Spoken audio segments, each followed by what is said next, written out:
Well, hi there, this is Shiva, and I'm back to work a little bit on the firepower design. Originally, the game was supposed to be for PinBuilder. It was going to be called Star Destroyer 2, but to be honest, PinBuilder seems to be having an awful lot of problems right now.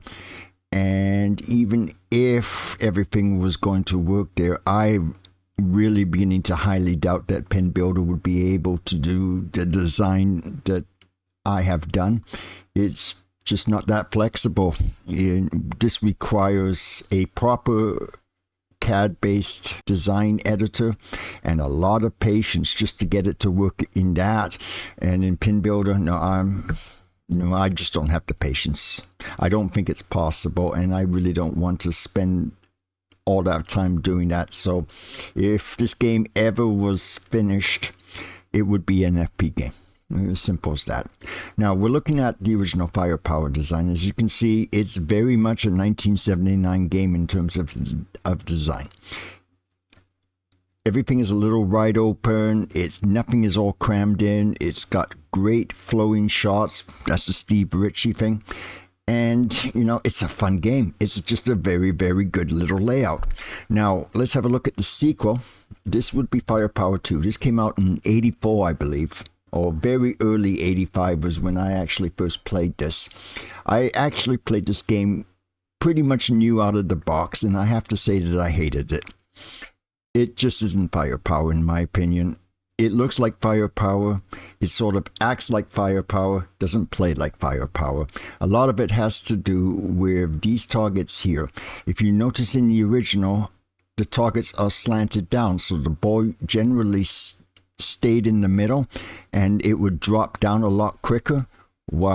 So there was always a bit of action going on, a bit of intensity. But with this, if you notice, it's circular, and that means that the ball would sort of float around in this area or float around in this area. It just wasn't right.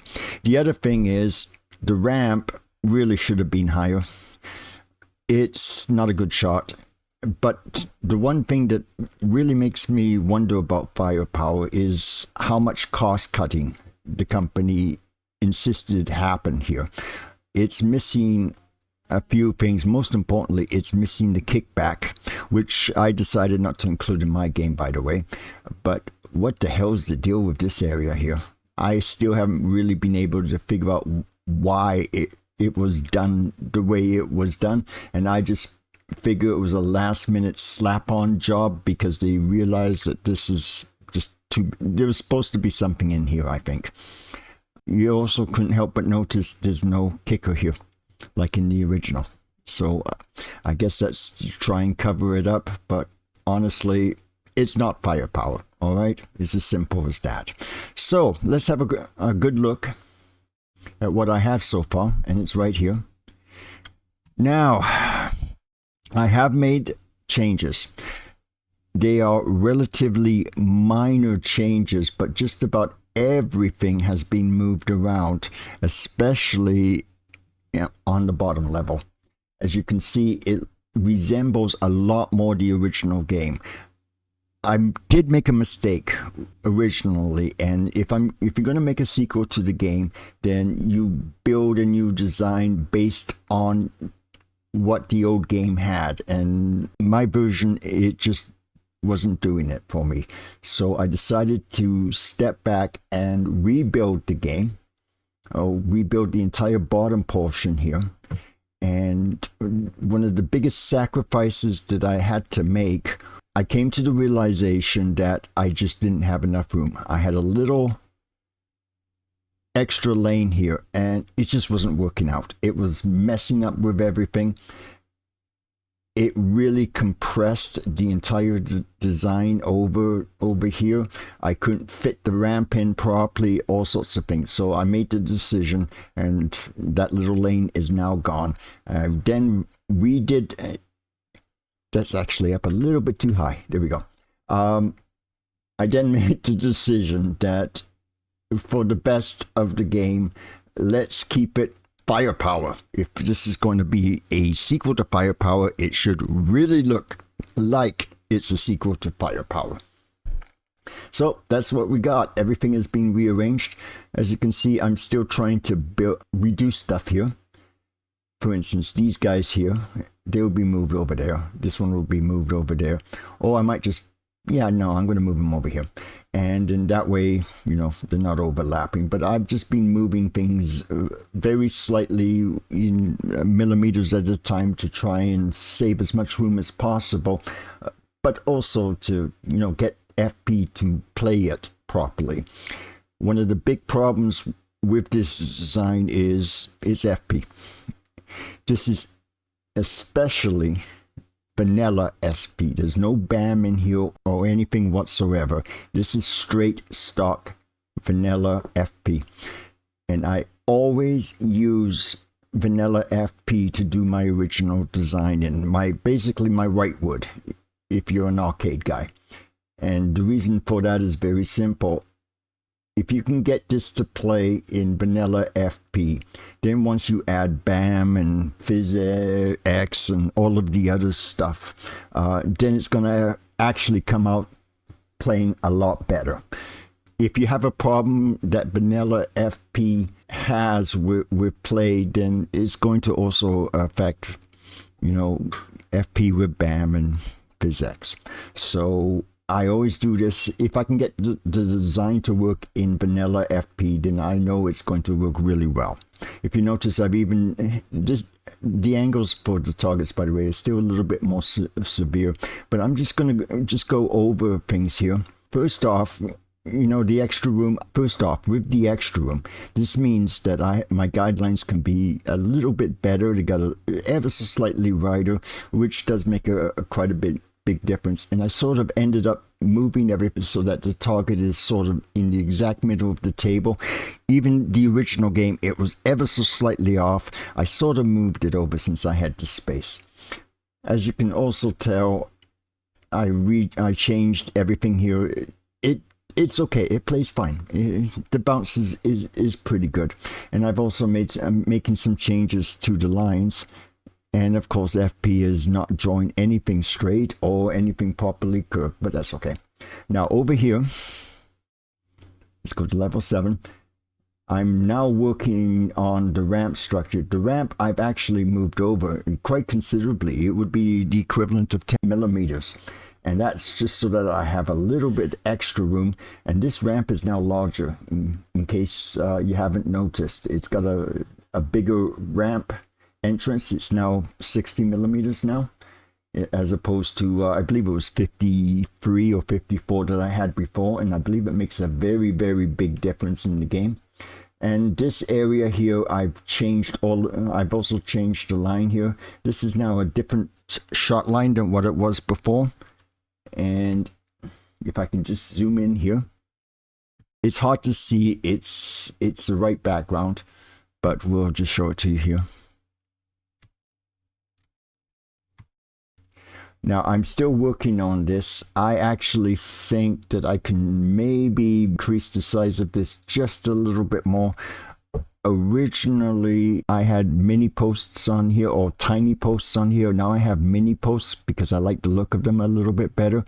So I'm still working on this side here, trying to move everything over a little bit more if possible, so that I can free up a little bit more room. I kind of want... This, as I said, this is what I want. I kind of want this no less than 35. So we'll use a light post spacer, and as you can see, I'm off quite a bit. I still got a good 10 millimeters. I can also sort of move these guys over just a little bit more. But it's because I made the changes from left to right. Now I'm at the right hand side, and as you can see, I still gotta do a lot. So I kind of want this area to be a little bit like that. And then what I want to do is I want to take my shot line, which is going right down here, and just change it ever so slightly so that the edge of the ball, when it comes down, the far edge, the center will hit right about No, actually, so the sensor should hit the flipper right about here, which is exactly what I want. It's going to be a speed game, so you have to design your game to take advantage of the speed. Well, I can probably just do that right now, can't I?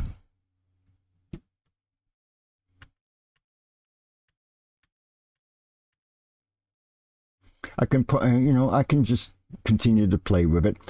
But as you can see, it's getting there right now. It's okay. It's actually playable, even in vanilla. So what else am I going to do? Well, if you notice, I put the standard stern ramp instead of a gate here. Again, that's to help speed. If the ball is coming down here, it hits the gate and it sort of dies down. And sometimes it doesn't go up with speed. So this is set to 15 height, and then there's a very, very small ramp. Now, the rest of this, once I've got this all set up, there is going to be a couple of small changes to the ramp, and the first is this guy right here. Not him, you. And also the duplicate one that's also on the other side here. The reason is very simple. It just pops up and then it drops back down, and I kind of want to use a more shaped wire form where the ball will pop up, but it will go down here with a lot better speed. The way I have it right now, if the ball pops up, it's going to stop dead as soon as it hits the ramp here. And I don't want that. I want the ball to go with a little bit of speed, especially on this side too as well. And where I believe a good solution for this is to, instead of having it like this, I am going to have it come straight down with a wire form and then connect it to the ramp, say right about here. So what will happen is the ball will hit the wire form, it will come down with a little bit of speed, and then it will connect up with this top ramp here instead, and that means that the ball should come down here at a lot faster speed, which is what I want. As I said before, we want a game. This is going to be a speed game. The other thing as well is minor stuff. For instance, all of this stuff could be going, the lane's a little too short, so we can just change that very easily. Stuff like this. This is kind of, this is kind of, minor things, but if moving an object a millimeter in a pinball machine can make a huge difference into how the game plays. For instance, I had this a little bit too close, so the ball could fit between the two areas and drain, but it didn't do it all that often. Moving this up means that it could drain a little bit more, and you want the player to have to nudge sometimes to save the ball from a drain. So that's one of the reasons why. The other thing is, as I said before, I'm really not terribly thrilled with how the ramp came out. It's a great design. It's just the wrong design for the game, I think. Oh well. Anyway, that's literally all that I've got to say. Just to give you an update on the progress, tell you some of the changes that I improved the game to justify the sequel. And I'm kind of wondering about those 6 target banks in the middle. You see, in Mark Ritchie's version, he had them circular like this. But what happens if instead you do it as a U shape? So this would be a U shape more than anything else. And you could always put like a big spin disc in the middle and maybe a little magnet. Yeah, that might work. You never know. I have to try that, but I'll do that offline. That might work out quite nicely. Also, as well, I am still missing a kicker from the original. So I have a feeling that I'm going to do the one thing that I love to do, and that's to hide them. So I'm going to have a hidden kicker here, I think. I haven't decided which location I'm going to put in, but, you know, again, that's something else that somebody could have a really good idea. I've got a kicker here. This is accessible by this flipper, and also as well, there's a kicker here which is also accessible only by this flipper. This guy doesn't have a shot. So I was kind of thinking of making this instead a ramp with a flap on it that can come up, and there's a hidden, and you can see there's more than enough room. We could put a kicker, right about in this area, right here. The flap goes up, you've got your lock ball.